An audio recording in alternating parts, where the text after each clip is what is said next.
An eyewitness video shows the moment a passenger plane crashes in Kazakhstan on Wednesday, with many feared dead. Kazakh authorities said 62 passengers and 5 crew were on board the plane, which was operated by Azerbaijan Airlines. At least 32 people were rescued, they said, and survivors, including 2 children, were being treated at a nearby hospital. The plane had flown hundreds of miles off its scheduled route to crash on the opposite shore of the Caspian Sea, close to the city of Áktau, Kazakhstan. Russia's aviation watchdog said a bird strike may have forced the pilot to land. Officials did not immediately explain why it had crossed the sea, but the crash came shortly after drone strikes hit southern Russia. Drone activity has shut airports in the area in the past, and at least one airport there was closed on Wednesday morning. Azerbaijan Airlines said the Embraer 190 jet was flying from Baku to Grozny, the capital of the Chechnya region in southern Russia. Ramzan Kadyrov, the Kremlin-backed leader of Chechnya, said in a statement some of those being treated in hospital were in a serious condition. Authorities in Kazakhstan said a government commission had been set up to investigate the cause of the crash.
To stop singing Christmas carols would be equal to giving up. We don't want to give up. We will sing Christmas carols for the sake of victory. We will keep the light in our souls. We will keep faith in Ukraine and help our army. We will sing and we will win.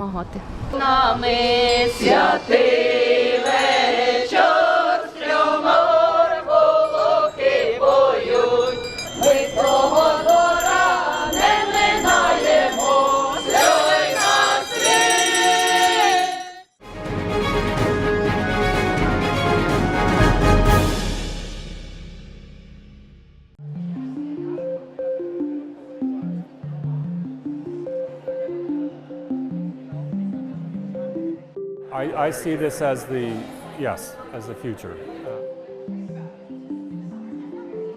The robot is thin, so it can actually get to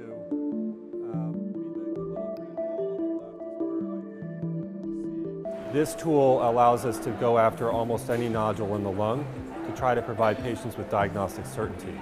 When we can give patients diagnoses, we can alleviate some of their anxiety, and/or we can make treatment decisions to help take care of whatever the problem is.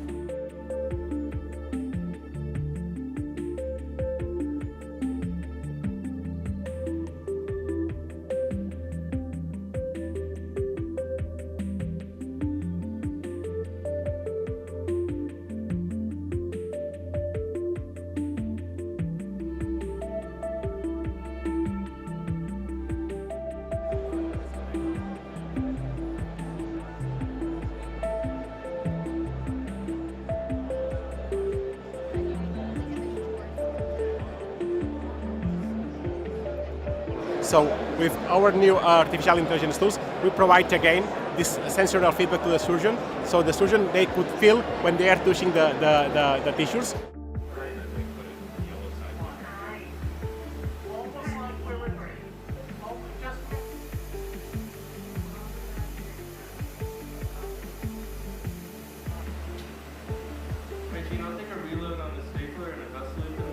And the benefits are really significantly smaller incisions, so better healing for the patient and less postoperative pain.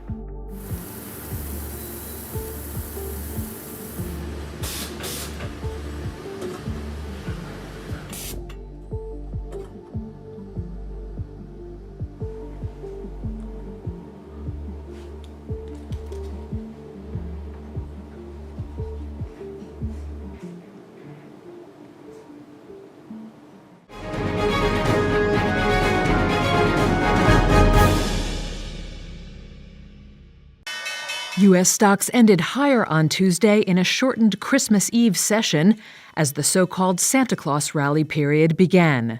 The Dow gained roughly 0.9%, the S&P 500 added 1.1%, and the Nasdaq climbed more than 1.3%. The S&P 500 on average has gained 1.3% in the last 5 days of December and the first 2 days of January, stretching back to 1969. That's according to the Stock Traders Almanac, whose founder coined the term Santa Claus Rally. Despite potential volatility in early 2025, Clark Garanin, chief market strategist at CalBay Investments, sees stocks continuing to climb in the new year. Looking forward into 2025, we're going to continue to see an increase in the S&P 500. We have a target of 7,000 for the end of year 2025. And we do think that there may not even be the 2 cuts that the Fed had anticipated and set forth for next year. We're thinking anywhere between 1 to 2 rate cuts is necessary, considering how strong the economy is. Tuesday's movers included mega-cap tech stocks led by Tesla, which soared roughly 7.4%. Chip manufacturers, including Broadcom and NVIDIA, also rose. And shares of ARM Holdings bounced back a day after they dropped due to the company losing a court case. A rise in Bitcoin's price boosted crypto-related stocks, with MicroStrategy, Riot Platforms, and Mara Holdings all adding between roughly 4 and 8%. And shares of New Health soared about 75% after the healthcare provider said New Enterprise Associates, its largest shareholder, and a group of existing investors will take the company private in a $1.3 billion deal. Markets will be closed Wednesday for the Christmas holiday.